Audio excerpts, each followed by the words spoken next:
The former president celebrated last night at his Mar-a-Lago estate along with family, friends, and allies. CBS News projects he will also have help in Congress. The Senate has flipped to Republican control. The House is still a toss-up, and of course, he has a conservative majority on the Supreme Court as well. Really a wow moment in American history, one of the greatest comebacks in political history, as many people put it to me last night. Think about this: a twice impeached, 4 times indicted, once convicted candidate now appears, or is at this point, the president-elect of the United States for a second time. And inside that Trump watch party headquarters, I noticed the first bubbles of excitement, of exuberance around 9 p.m. There was dancing full on the floor by 11 p.m.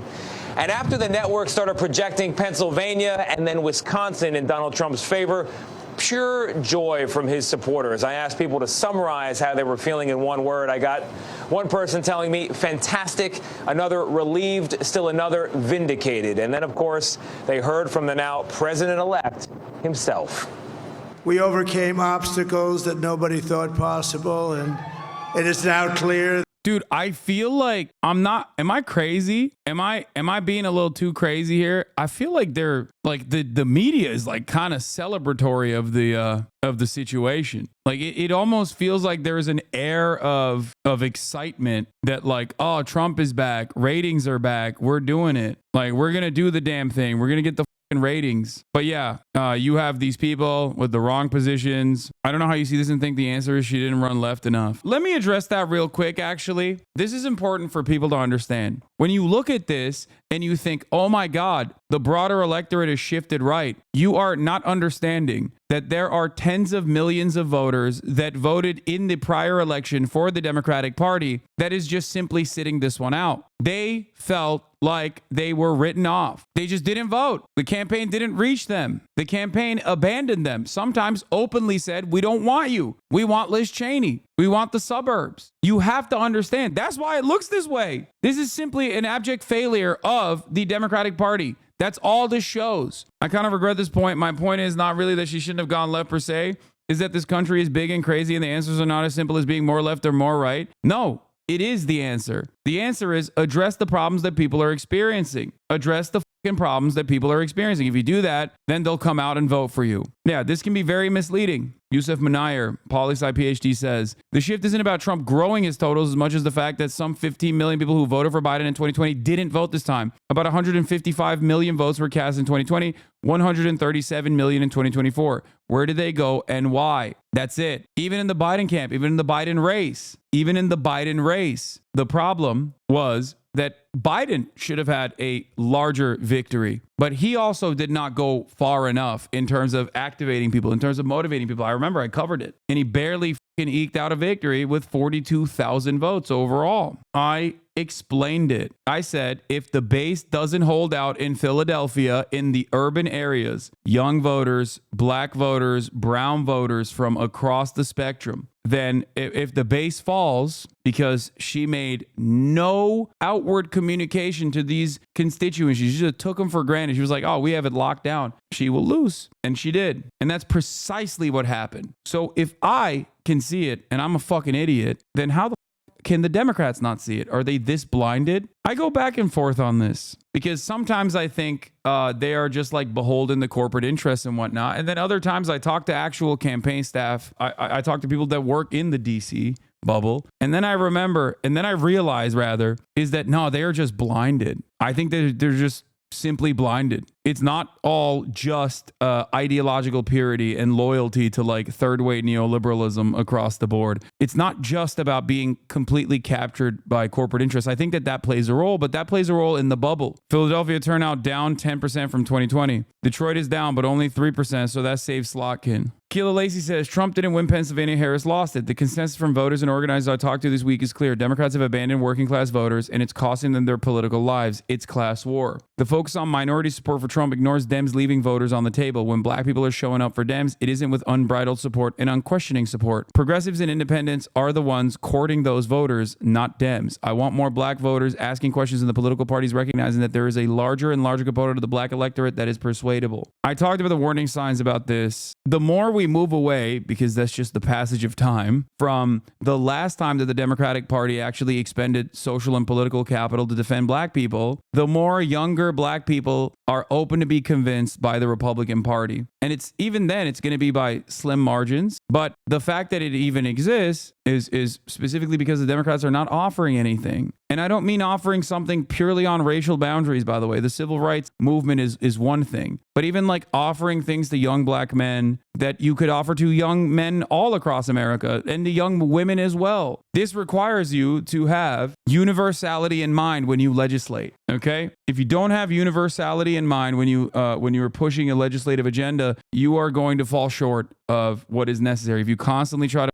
target one whole day of crying is crazy. I'm not crying at all. This is the expected outcome. This is the outcome that the Democrats wanted to happen, basically. I don't know why you keep saying I've been, I don't know why people come in here and say like, you're crying. But I guess I don't fault people for saying that, because they are hallucinating a different reality. They're hallucinating a reality in which like the Republican Party is going to be helpful for them, for example. And that's pretty funny to me, because this is not going to help you, okay? As a matter of fact, like, unless I get fucking deported for, saying mean things about Israel, he's probably going to be more helpful to me than you, okay? That we've achieved the most incredible political thing. Look what happened. Is this crazy? Donald John Trump addressed his supporters just before 2:30 this morning, emerging to a huge round of applause after a night that seemed to break his way early and often. Both campaigns are digging through the troves of data to find these crucial Americans. They both think many are younger, black, or Latino. The Harris team is also eyeing white college-educated women. The last-ditch hunt. This article showed that Donald Trump went to a Palestinian restaurant specifically because they found out that like any sort of mention of Israel-Palestine that didn't immediately automatically favor Israel was able to captivate a shit ton of undecideds. Not just Arabs, by the way, just undecideds in general. Tom Suozzi, who scraped by Tuesday, Democrats have to stop pandering to the far left. I don't want to discriminate against anybody, but I don't think biological boys should be playing in girls' sports. He added, Democrats aren't saying that, and they should be. Yeah, no, that's the resounding message here. Dude, there are no more minorities left to shit on, brother. At that point, there is like no one left. You know what I mean? Yeah. That's your takeaway from this, is the fucking trans people thing. Like I'm sorry, dude. They are no different than the unhinged Republicans. By the way, I told this to my trans community already, that they were going to do this inevitably. When you don't want to take a look at the larger problem within the party, when you don't want to question your ideological commitment to just refusing to even recognize material solutions to people's problems, okay, in the form of progressive economic policy, populist economic policy. If you are choosing to officially not look at that at all, then you don't have any avenues left. They're just going down the fucking carousel. They're literally going off one marginalized group after the other. They're like, okay, let's cast aside immigrants, okay? Them. YOLO. We did that this election. Wasn't enough. Must be the trans people. F them too. It's so stupid. When you have incredibly popular governors in red states that are unequivocally pro-trans rights, that just say, no, this shit sucks. Don't even bring it up. I don't care. They're your neighbors. They're our children too. They're God's children. Fuck you.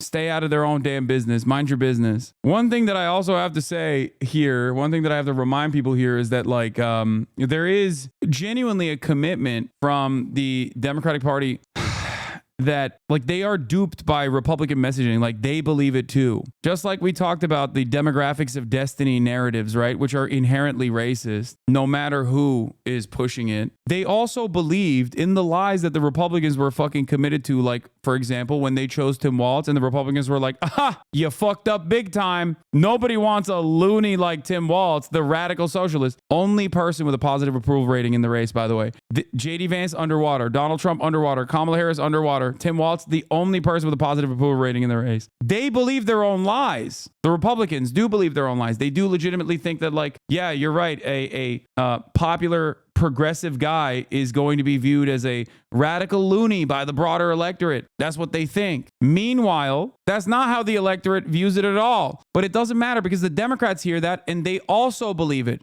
So then they tell Tim Walz to shut the fuck up. The consulting class needs to be completely ripped apart and rebuilt. They are far too invested in certain narratives that they believe. They don't look at the second thing that's polled in any of those messaging polls. Okay? That's what's so frustrating about it. They see the top line, they see the headline. The headline says 60% of Americans want mass deportation. They go, oh my God, we got to do mass deportation. They never look at the second fucking line right underneath it that says 64% of Americans want conditional amnesty for all migrants. They never look at that. They look at 60% of Americans think that trans women should not participate in sports alongside cis women, right? They never look at the second line in that goddamn same exact fucking poll that says 64% of Americans believe trans people are disproportionately targeted. There's a lot of bigotry towards trans people. They never do that. So when they don't look at the second line on those polls, they end up normalizing this position amongst their own base. They start scaring their base into believing that, yeah, we got to go more right wing. We got to go more right wing. It's so stupid. You're playing on enemy territory for no fucking reason. Launch a counterattack instead of going into your enemy's waters and trying to beat them at their own game. You'll never win there. Okay.